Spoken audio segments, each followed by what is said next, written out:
El siguiente programa es financiado con recursos del Fondo para el Desarrollo de la Televisión y los contenidos de la Autoridad Nacional de Televisión. Tuvimos que volar, teníamos las alas rotas, la vida se quebró. ¿Quién cuenta nuestra historia de dolor? ¿Quién tejerá los puentes hoy? Tuvimos que emigrar, nacer de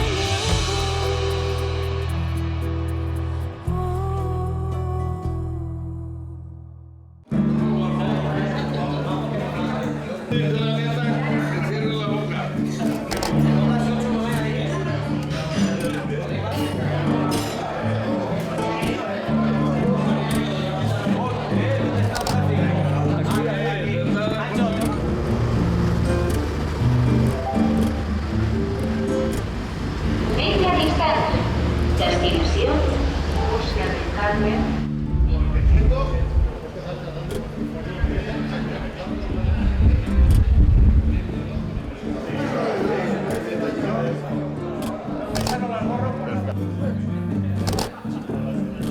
Hey, eso.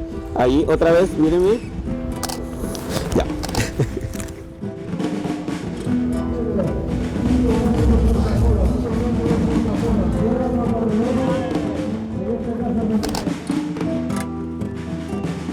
Manuel es uno de nosotros, independientemente de su origen, independientemente de su sexo, independientemente de sus ideas. Se ha hecho un nombre en el mundillo cultural como fotógrafo, como periodista cultural, y porque yo siempre he trabajado en estos ámbitos, incluso antes de ser concejal de la ciudad, pues le llevo siguiendo la pista. Intenta transformar las cosas, intentas darles la vuelta, revertirlas, siempre de forma divertida. Yo también he colaborado con colectivos LGTB, que su militancia LGTB pues es la causa que hace que ahora viva en mi ciudad y no viva en Colombia, ¿no? Y también le llevo siguiendo desde entonces, y como digo, ya Manuel es parte de nuestro paisaje. Manuel aquí es una persona normal, es inteligente, es tal, porque allí no.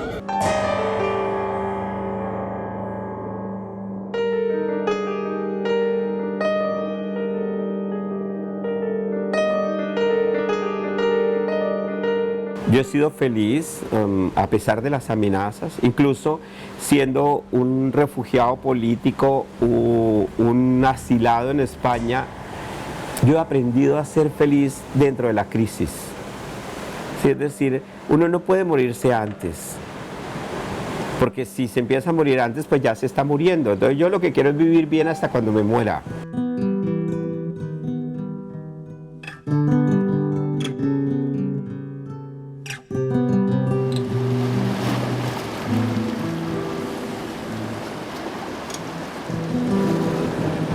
Yo soy Manuel Velandia, soy un artista multidisciplinar, eso lo aprendí de una crítica de arte que habló sobre mi obra y me gustó y me lo quedé.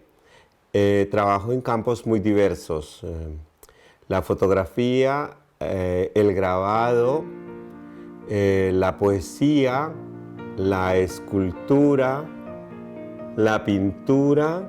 Mi casa, que es muy particular, es una casa que me recuerda a la casa que los paramilitares destruyeron en parte cuando lanzaron la granada, ¿no? Y es que mi casa tenía justo ese color amarillo, ese rojo y el azul que hay acá. Y entonces cuando yo llegué a este lugar, la casa, el apartamento no era bonito. Las paredes eran todas amarillentas. Y yo quise como hacer mío el lugar y pinté las paredes de los colores que me emocionan. Y de alguna manera era como estar en Colombia todavía, aun cuando estando acá, porque cuando uno llega tiene el cuerpo aquí, pero la mente la tiene allá. Y eso me ayudaba a ir ubicando la mente aquí, pero sin romper completamente con la historia de allá. Entonces lo primero que hice fue comprar materiales y hacer una pintura que es como un planeta rojo que se extingue y que se está derritiendo y que llega como a un punto que no sé dónde y yo soy como el que está en la otra punta, ¿no? Construyendo el nuevo universo. Y en mi apartamento se va como llenando las paredes de obra mía.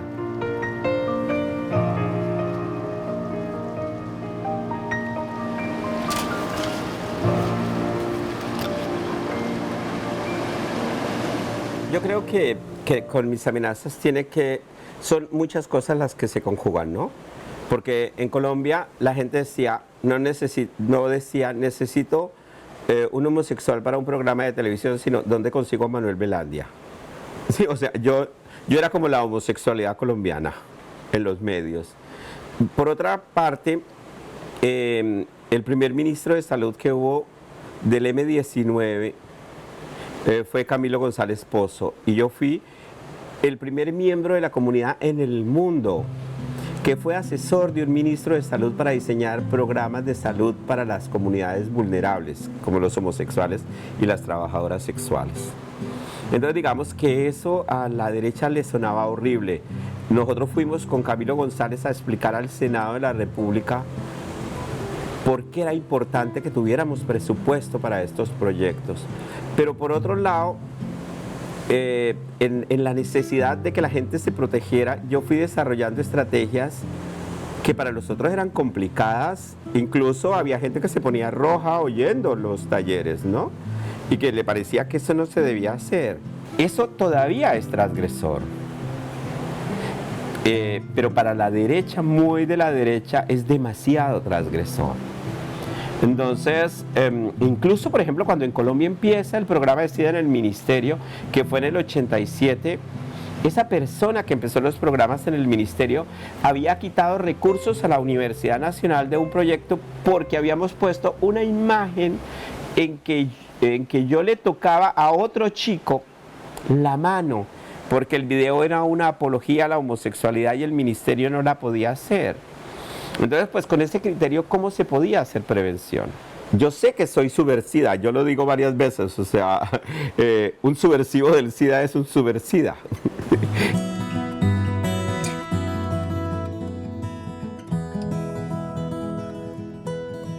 Yo sigo siendo transgresor. Mi tesis doctoral ahora en España es sobre eso.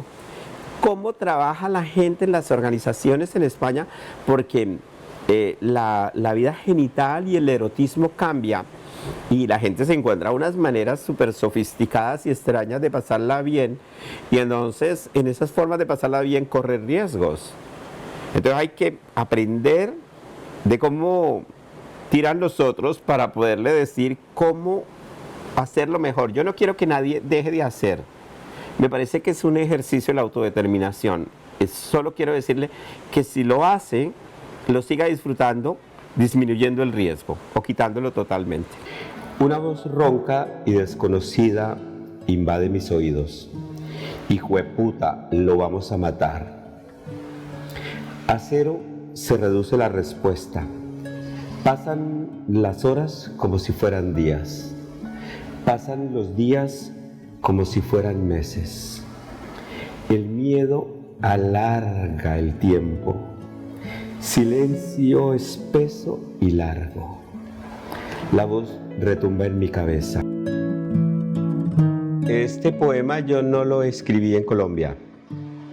Lo escribí acá. Porque como que era como una idea que me venía dando vueltas, porque la gente decía, ¿cómo es lo de las llamadas? ¿Cómo se siente uno cuando lo amenazan de muerte, no? Y entonces escribí un poema que contara más la emoción, lo que sientes cuando tú imaginas que el teléfono está sonando y que es una amenaza de muerte lo que viene, y a veces no hay gente, estás solo, ¿no? Y entonces como que uno necesita que la pareja llegue para poder sacarse eso como de por dentro y contárselo a alguien, ¿no? Porque cuando hay amenazas de muerte no solo se violenta a uno, también los amigos, ¿sí? Los amigos también temen estar en casa y que el teléfono timbre y contestar una llamada de una amenaza o esperan la reacción de uno frente a lo que dice la persona al otro lado de la línea para respirar tranquilos. Repica el teléfono una y otra vez. Tengo miedo de responder. Truena en 4 ocasiones. Respondo. La misma voz, la misma frase. Hijueputa, lo vamos a matar. Sin musitar palabra, espero que llegues. Tenerte cerca es como hablar, es sentir que sigo vivo.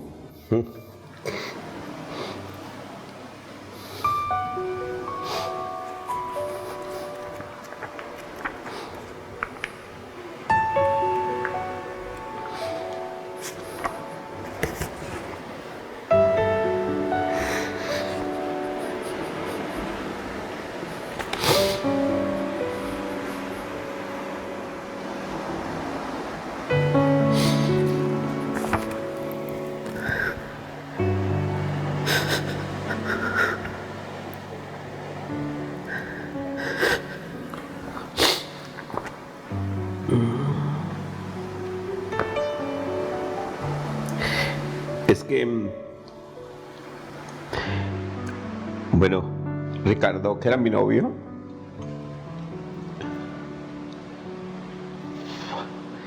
estaba conmigo en la habitación cuando lanzaron la granada. Y también estaba conmigo durante casi todo el tiempo de las amenazas de muerte. Entonces, pues yo a veces estaba solo todo el día en la casa, digamos. Entonces, como que uno está ahí como tragándose el dolor, digamos, y espera que venga la pareja. A veces ni siquiera habla, solo está ahí acompañado. Como que Ricardo no existe, porque parece que no fuera una víctima.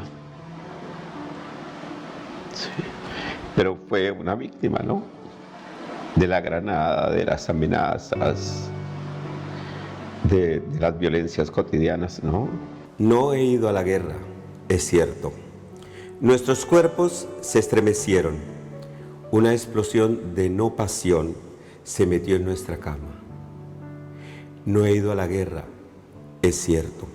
Nuestras vidas se separaron.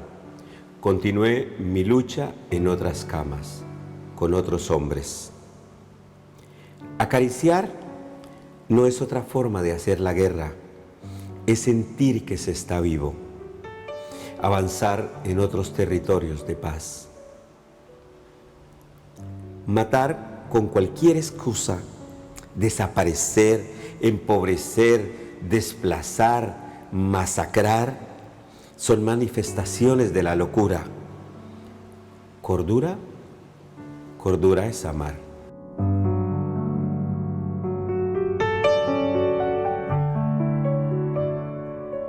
Cuando explota la granada, eran como las 12:05 de la noche, acabamos de apagar el televisor y hay la explosión, prendemos la luz, se oye todo el ruido y nosotros llamamos a la policía y llamamos a los bomberos y hablamos de esperemos unos minutos porque puede explotar otra vez, ¿no? Y vamos a ver si podemos ayudar a alguien, si es que alguien necesita. Y cuando salimos de la habitación, había viento y las cortinas se movían con el viento y ya no había una vidriera que tenía 2 plantas ni las ventanas de la segunda planta, y cuando bajamos tampoco había vidrios abajo, y salgo a la calle y el jardín, no había jardín, la tierra era negra, totalmente quemada, y había un hueco en el piso, ¿no? Y yo lo primero como que estoy pensando es, ¿y cómo llegó la onda explosiva aquí para hacer un hueco, no? Como que no entendía, en la lógica no podía haber hueco, pero yo todavía no pensaba nada hasta que llega en ese justo momento una camioneta antiexplosivos y dice, éntrese que la explosión fue contra ustedes. Yo no me callé ni siquiera cuando me lanzaron la granada. Yo decidí ser refugiado cuando las amenazas de muerte fueron contra la familia, porque ya la cosa no era conmigo. Es que mi hermano es muy parecido a mí, aun cuando me lleva bastantes años, o puede ser un primo por allá lejano. Y Piedad Córdoba me decía: Manuel, el problema es que uno no puede pedir guardaespaldas para el primo tercero, y terminan asesinando al primo tercero con el que usted ni siquiera se habla, que alguien sabe que es familiar suyo, pero usted no.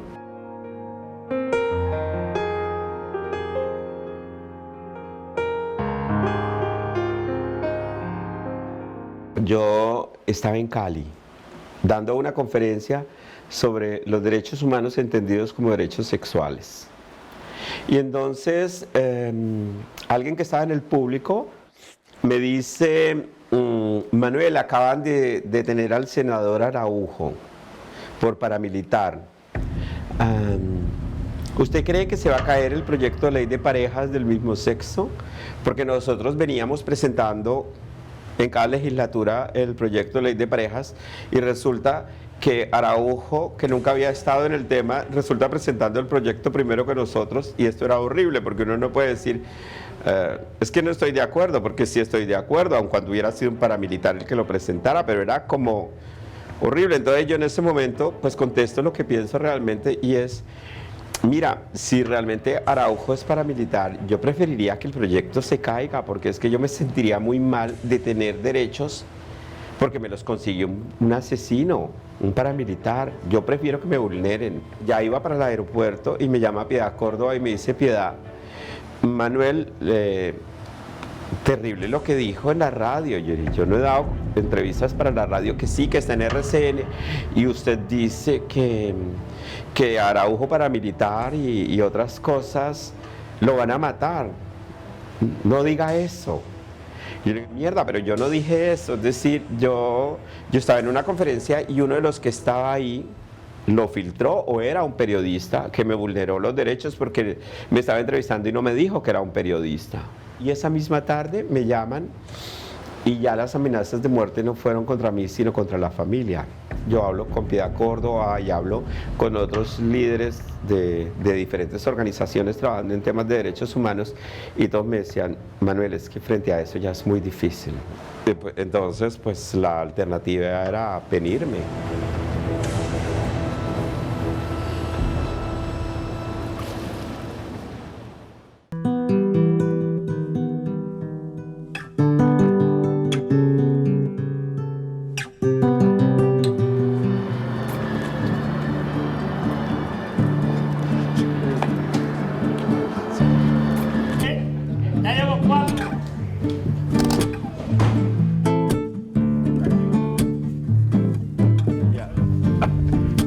Esta es la cortina. Ay, sí, con ella.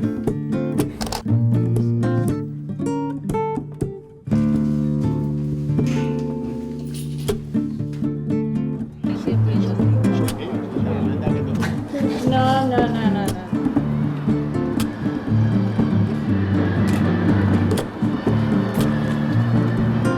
Sí, hubo. Nos conocimos a través de poemas, algunos poemas inéditos, otros que habían sido publicados antes de entrar en El Bosque, que es uno de los primeros libros que publicó en España. Es de los primeros poemas que yo creo que tú has conocido. Y la fotografía llega cuando empiezas a invitarme a las exposiciones, ¿no? Y ahí yo descubro también esa parte tan especial, ¿no? Esa conexión que tienes con el arte y las identidades, ¿no? Los tránsitos de las identidades. En el performance de la exposición de Sexland, Territorios de la Sexualidad, Sí. tú estabas cuando yo hice el performance, y era muy particular porque yo hablaba del ser, ¿no? De qué significa ser hombre, qué significa ser mujer. Sí. Pero pero además Beatriz hizo parte del performance, porque la gente podía hablar, ¿no? Yo le preguntaba y la gente decía cosas, ¿no? Tú eras el centro de atención y no eras ni hombre ni mujer. Y estabas enfundado en esa albornoz azul, súper caliente, con unos taconzazos. Y bueno, dispuesto en escena con que eras Carmen. O no, no soy Carmen. ¡Carmen! ¡Te necesito! Ya te he dicho, yo no soy Carmen. ¡Carmen, por favor! ¡Te necesito! Yo no soy Carmen.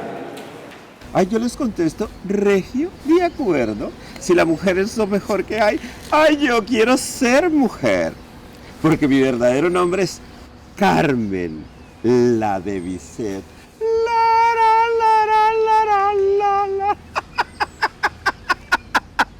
Si vieras la cara que ponen con lo de Carmen. La vi.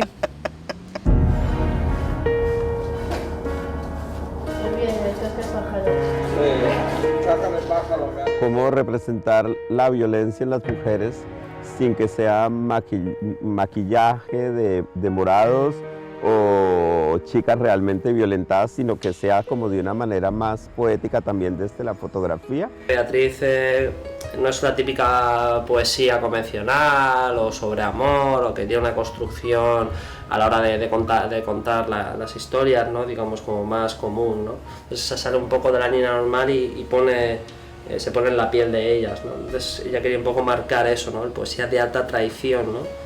La traición de los hombres a las mujeres, pero también la tradición de la violencia de género. Hubo un proceso previo de nosotros leímos los poemas, lo que nosotros sentíamos con esos poemas, y a raíz hubo un trabajo en el que hicimos varias reuniones y varias fotos hasta llegar, digamos, a unas imágenes más conceptuales en el sentido de que con los varios elementos podría, contar cosas que habían detrás, ¿no? Lo primero fue que las fotos de Juan Carlos eran blanco y negras y las mías a color. Las de él con móvil y las mías con la cámara.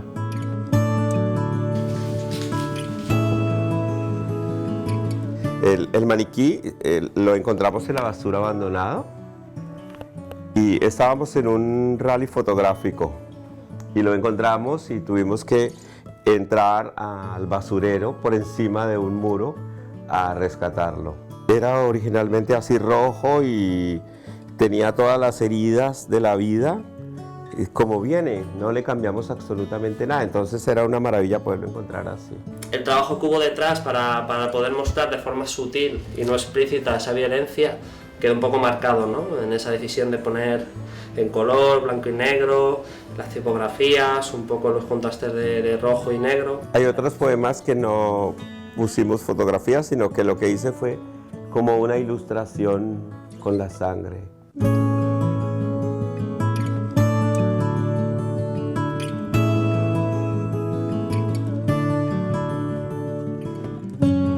Esto es una pierna totalmente calcinada, ¿sí? Que también es lo que pasa con muchos cadáveres, ¿no? Que van a la basura y los queman. Entonces queríamos como mostrar esto porque este tiene las heridas. Y ya no solo eso, o sea, porque este poema, por ejemplo, va de las rociadas, mujeres que son rociadas con ácido y que son marcadas de por vida.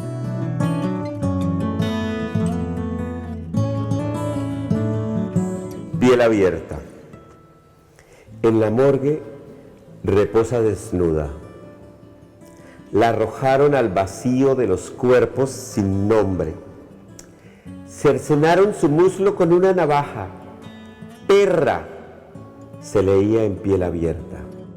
Fue en Colombia, en Bogotá, que el hombre le escribió perra con la navaja. Estábamos terminando de producir y justo apareció una enmaletada en España y al mismo tiempo una enmaletada en Bogotá, ¿no? Un cadáver de una mujer en una bolsa de basura. Sí, yo te pasé la crónica y fue impactante, ¿no? Porque los poemas de poesía de alta traición vienen de una historia real, de hechos desafortunados de la violencia de género. Luego nos dimos cuenta que era importante hablar que la violencia de género no solo era de género, sino también de géneros Y entonces hablábamos de las travestis y de los homosexuales y de otras formas de violencia que tienen que ver con los tránsitos identitarios del género. Y el reconocimiento de estas identidades en la sociedad, que eso es también importante, ¿no? Del cambio y de la aceptación de que si tú naces atrapado en un cuerpo femenino y eres hombre, la sociedad también tiene que respetar esa decisión tuya de transitar por ese sentir de ser mujer. Pero tú aprendiste lo de transitar conmigo, ¿no? Eso no lo decías antes, ¿no? Sí, lo transité contigo.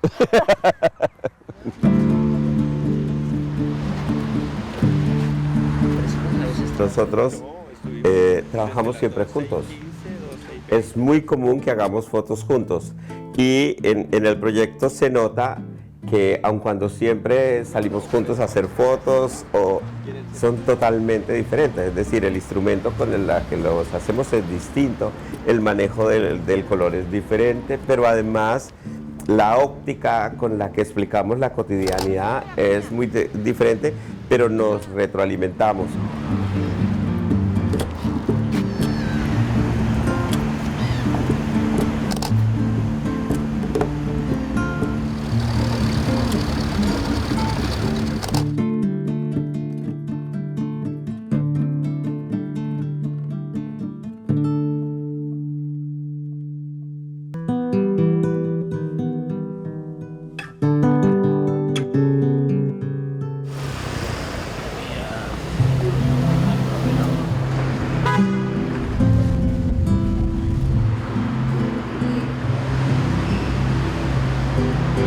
Soy Lidiana, soy mujer, una mujer nueva y soy lesbiana. He sido mujer siempre, pero físicamente soy mujer desde hace muy poquito y he asumido mi identidad como mujer hace muy poco tiempo. Y me gusta llamarme a mí y a las chicas como yo, chicas nuevas. Y los chicos, evidentemente, los chicos transgénero, chicos nuevos. Soy Catherine Muñoz, soy actriz, soy sexual y soy una mujer del siglo XXI. Yo soy Carlos Lam, homosexual, 21 años, con pareja estable y tenemos una página web de ámbito LGTBI mundial. Somos los quintos o sextos con más vistas en Colombia, los quintos o sextos en España y tenemos este programa de radio que participamos los tres que se llama Nos Gustas Tú, que emitimos 6 horas a la semana en directo y lo que tratamos sobre todo es de dar visibilidad a la ciudadanía. Soy Lidiana y ahora empieza, hoy un poco más pronto que otros días, Nos Gustas Tú en femenino. Me acaban de robar el programa. Te lo acaba de robar Manuel Velandia, que ha llegado hace un ratico y ha llegado justo a punto. ¿Quién es usted? ¿Qué hace usted aquí? ¿Por qué cada vez que viene al programa nos desbaratamos todos y nos encanta? Porque ¿quién eres? ¿Yo quién soy? Yo soy un ser humano feliz, a pesar de las circunstancias. Soy un refugiado político, soy un asilado por orientación sexual en España, soy cofundador del Movimiento de Liberación Homosexual en Colombia, ahora soy investigador, soy maestro universitario, hice un doctorado en España, estoy terminando otro. Me encanta el sexo, soy sexólogo. ¿Qué opinas tú de la teoría queer? Yo creo que las personas no tienen una identidad sexual, homosexual o lésbica o transexual o bisexual, sino que las sexualidades son totalmente móviles. Es decir, que tienen que ver con el tiempo, con la cultura, con el espacio, con el tipo de vínculos que establecen, ¿no? La mayoría de las personas tienen un problema grave en la existencia y es que les es muy difícil ser lo que siempre han querido ser. Para otros es más fácil, otros lo asumen desde pequeñitos tranquilamente porque tienen familias con mentalidades más abiertas, porque están en lugares donde eso es posible. Y entonces digamos que los cambios culturales y los cambios políticos ayudan a que los seres sean más auténticos, pero no crean las condiciones totales, porque muchas de esas condiciones tienen que ver conmigo mismo, no con el otro. En este fin de semana hemos publicado en nosgustas.com que por primera vez en Francia un tribunal ha aceptado que el género de una persona sea neutro, que no es hombre ni es mujer. Es un superavance para mí, porque el género es una construcción social, es una construcción cultural, una construcción religiosa, una construcción médica y una construcción política. Pero también es un concepto legal, en el sentido en que la norma dice qué es masculino, qué es femenino, y entonces la norma tiene que crear la posibilidad de la existencia de un no género o de un género que recoge elementos de los dos. Hemos venido aquí a esta gran obra de teatro que es la vida con un papel asignado ya. Es como que el director ya nos ha dado un papel. ¿Tenemos derecho a cambiar ese papel si no nos gusta? ¿A hacerlo nuestro? No venías con un papel, porque el papel se aprende en la cultura. Manuel, nos queda poquito tiempo y nos gustaría preguntarte, ¿qué le pides al futuro? ¿A tu futuro? En este momento tengo una indecisión terrible. ¿Sí? Porque estoy ganando el 40% menos de lo que ganaba antes. Porque con el nuevo cambio del euro y del dólar me sale súper mal. Y entonces la indecisión que tengo es si quedarme aquí o devolverme a Colombia, porque el nivel de vida se me mejoraría el 300%. Pero yo aquí soy feliz y me encanta lo que hago.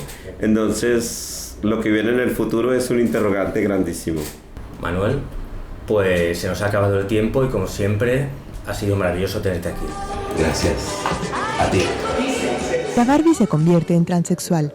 Esta es la visión del fotógrafo colombiano Manuel Antonio Velandia, que con esta muestra quiere llamar la atención acerca de la discriminación que sufren los transexuales. Lo que queremos es que las personas se den cuenta que los y las transexuales existen, que están en nuestra cotidianidad, pero que como no andan con sus genitales expuestos al aire, no nos damos cuenta quiénes son. Pero que cuando se logra visualizar a estas personas, usualmente se les excluye, se les discrimina, y en países como en América Latina o en África, por ejemplo, se les golpea, se les vulnera emocionalmente, se les obliga a salir de las ciudades donde viven, incluso son asesinadas, como en Colombia.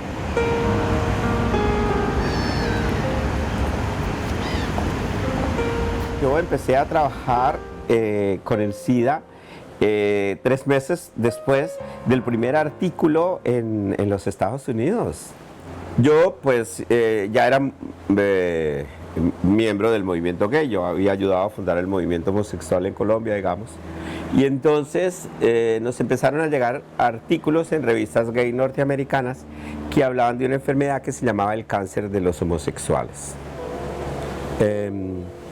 El primer nombre que le ponen a la enfermedad no es SIDA, es GRID, que es inmunodeficiencia relacionada con los gays.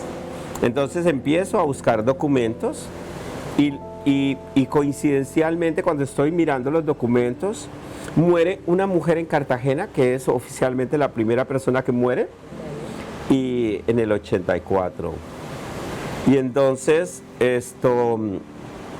cuando esta mujer se muere, ya se llama SIDA, y lo que describen como el SIDA es la enfermedad de los gays. Entonces, como que a mí eso me hace clic y yo digo, bueno, no es una enfermedad de los gays, es una enfermedad de los seres humanos que por ahora tienen vida sexual activa. Ya en ese momento se decía que había grupos de riesgo, ahora hablamos de que hay grupos con riesgo, personas con riesgo, no de riesgo, ¿sí? De riesgo los paramilitares, digamos. Entonces, con riesgo las víctimas de los paramilitares.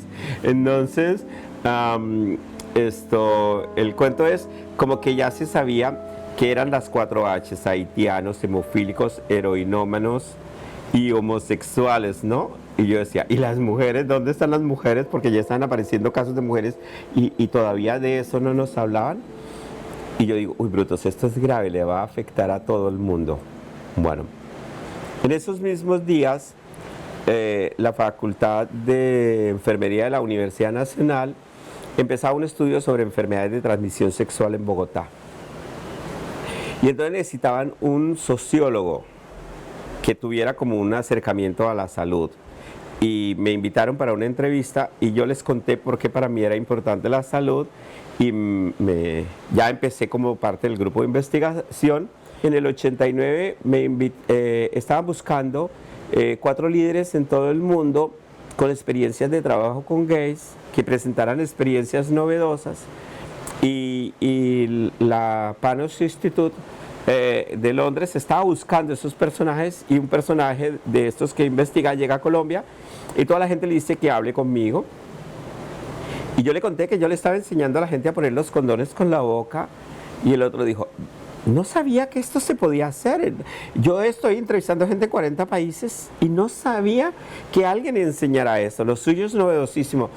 Y luego voy a la conferencia internacional de SIDA y yo fui uno de los primeros 4 miembros de un equipo de salud que no era gente de salud que hable en la conferencia mundial de SIDA.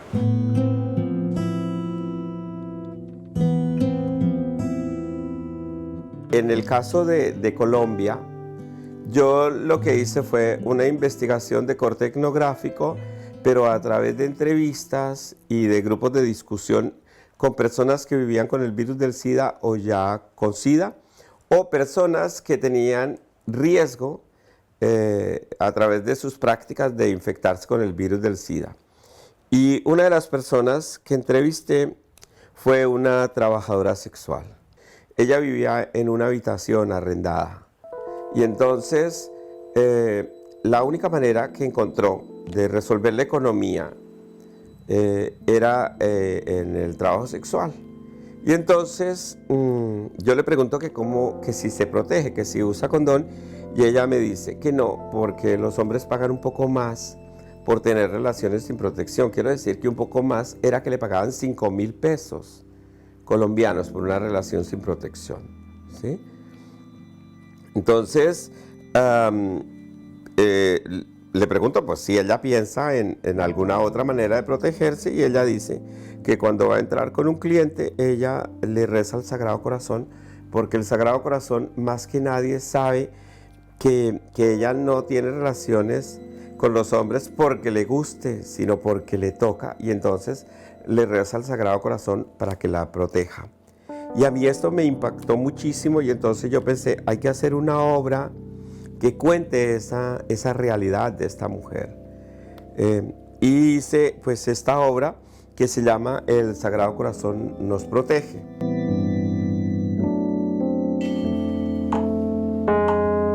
Siempre mi trabajo está relacionado con las sexualidades, con el SIDA, con la salud, con los derechos.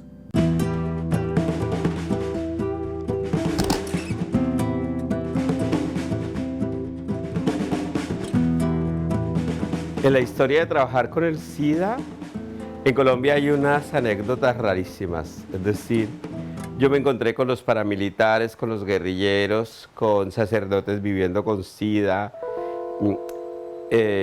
con la guerrilla obligando a las personas a hacerse la prueba del SIDA, por ejemplo.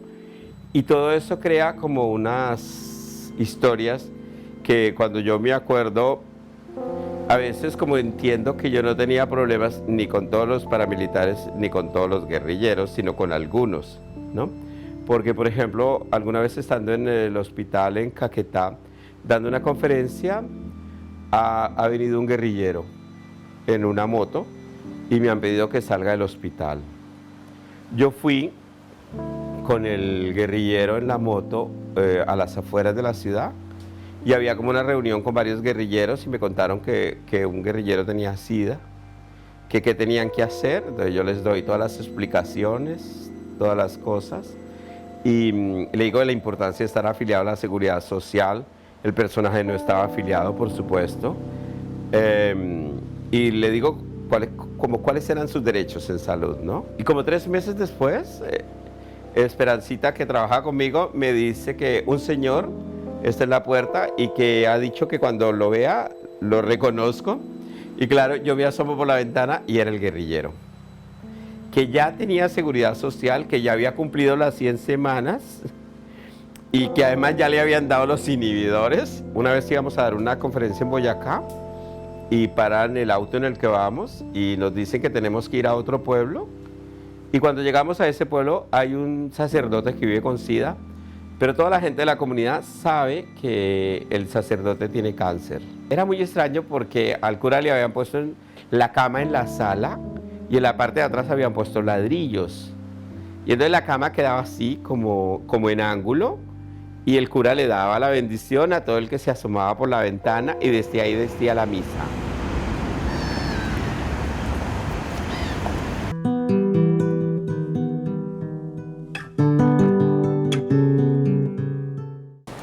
Yo no soy homosexual, yo soy marica.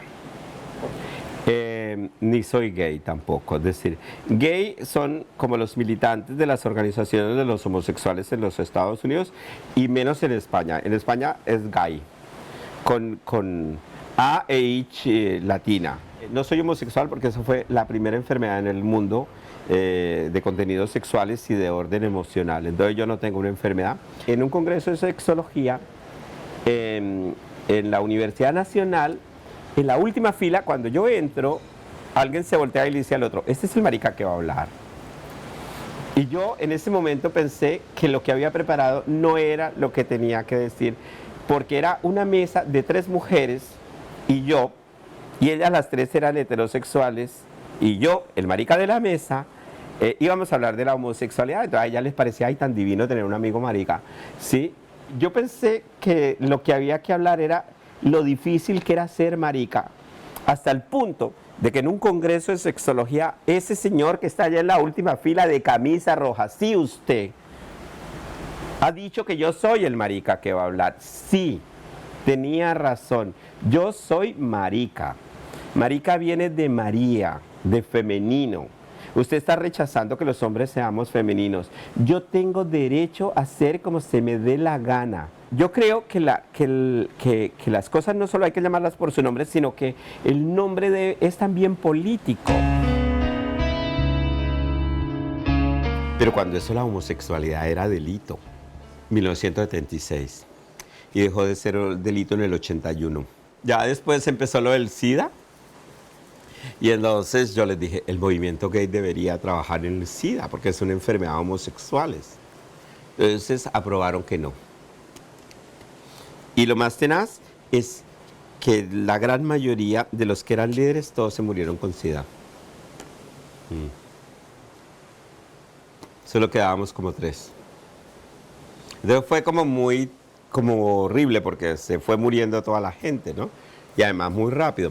Pero hicimos una revista gay. Ya la otra cosa que fue muy interesante es que nosotros también no solo hicimos la revista, sino empezamos a participar de los congresos colombianos de sexología. Buscamos que hubiese ponencias como el tema. Yo terminé siendo vicepresidente de la Sociedad Colombiana de Sexología, dirigí la revista latinoamericana de sexología. Entonces como que yo en todo lo que me meto como que trato de profundizar teóricamente, de conocer, de tener propuestas y esas cosas. Entonces digamos como que el movimiento gay también fue como no solo ser gay, sino estudiar la homosexualidad, cómo se vive en Colombia, cómo son las prácticas, dónde es que la gente se encuentra, cuándo empezó el movimiento en el país. Y ya en el 82 hicimos la primera marcha gay. Y los del sindicato de la empresa de teléfonos de Bogotá nos prestaron una tarima y nos dieron audio. Y entonces hicimos en la Plazuela de las Nieves la primera manifestación, era la primera manifestación, y estaba lleno de gente. Pero eran todos chimosos y maricas que no querían desfilar, por supuesto. Nos dimos cuenta como la importancia de hablar con los sindicatos, con los movimientos políticos, y después decidimos que había que marchar en la marcha del 1 de mayo. Íbamos ahí y los de los sindicatos se hacían lejos de nosotros, adelante, atrás, nosotros quedábamos solitos siempre en las manifestaciones, y a veces había gente que nos pedía que nos saliéramos, ¿no? Ya empezaron a hacerse como las marchas gays y todo eso de manera oficial. Y nosotros nos dimos cuenta como que la gente solo quería ser marica, ¿no? Era más como el festival de ser marica que el acto político de ser homosexual. Entendí que era más importante el peso político de unirse a las luchas de los otros. El problema es que que cuando los movimientos tienen como una visión muy corta, son cada vez más guetos, ¿no? Y después ha sido muy difícil porque yo me encuentro gente que se viene a vivir a Londres y tiene un novio y ahora quiere ser refugiado político por ser marica, ¿no? Entonces, digamos, como que también me parece una violencia conmigo que alguien me pida que acompañe su caso cuando a los que deberíamos acompañar es a esas pobres travestis que las asesinaron y las picaron y pusieron los pedazos de cuerpo por toda la ciudad. A esas eran las que debíamos haber acompañado y no acompañamos porque ni siquiera tenían cómo comunicarse y pedir apoyo, ¿no? Pero alguien que se va a vivir a Nueva York de vacaciones y decide quedarse, no tiene justificación. Sí es homosexual. En Colombia sí persiguen a los homosexuales, sí los asesinan, pero a él no. Me acordé que en los bares gays en Colombia había un bombillo rojo cuando era delito ser homosexual. Y entonces venía la policía y el bombillo rojo empezaba a titilar. Y entonces uno sabía que venía la policía y todos se comportaban heterosexual. Y entonces los policías no venían a llevarse los maricas, sino a cobrar el peaje. Pero a veces, si no había peaje, recogían a todo el que tenían dentro. Y nos llevaban en un carro de la policía hasta Monserrate, en las noches, 4 o 5 de la mañana, con ese frío tan horrible que hacía, nos desnudaban y nos bañaban con agua fría y nos dejaban la ropa botada lejos en la carretera. Y a veces no encontrábamos la ropa y había que llegar en peloto a la casa o en peloto a la casa de un amigo porque nos habían llevado hasta allá.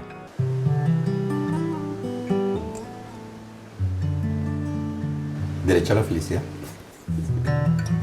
Sí, bueno. Derecho a la felicidad. Si volviera a nacer, sería marica. Escogería ser feliz desde más temprano.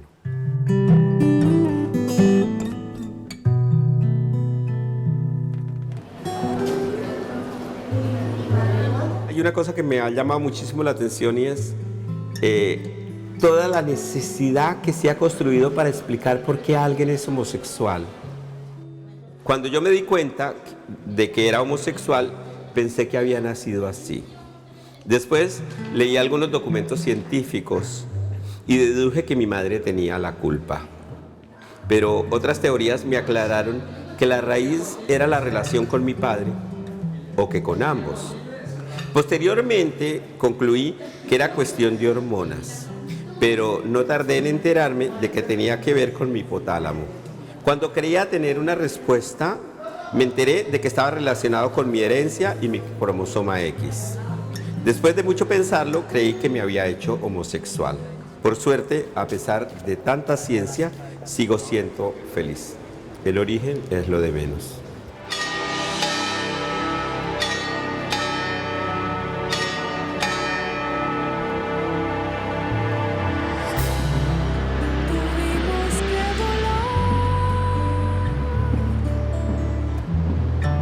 Teníamos las alas rotas,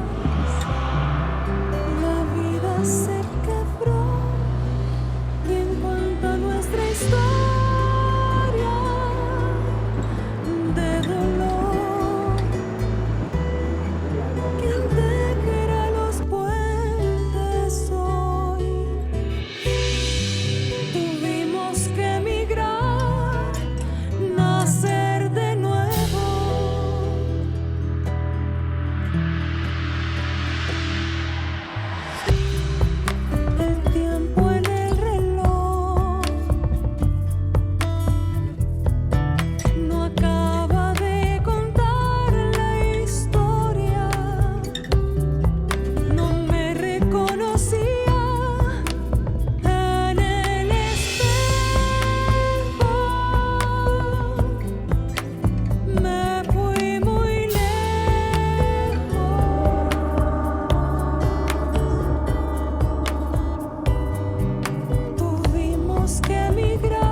El anterior programa fue financiado con recursos del Fondo para el Desarrollo de la Televisión y los contenidos de la Autoridad Nacional de Televisión.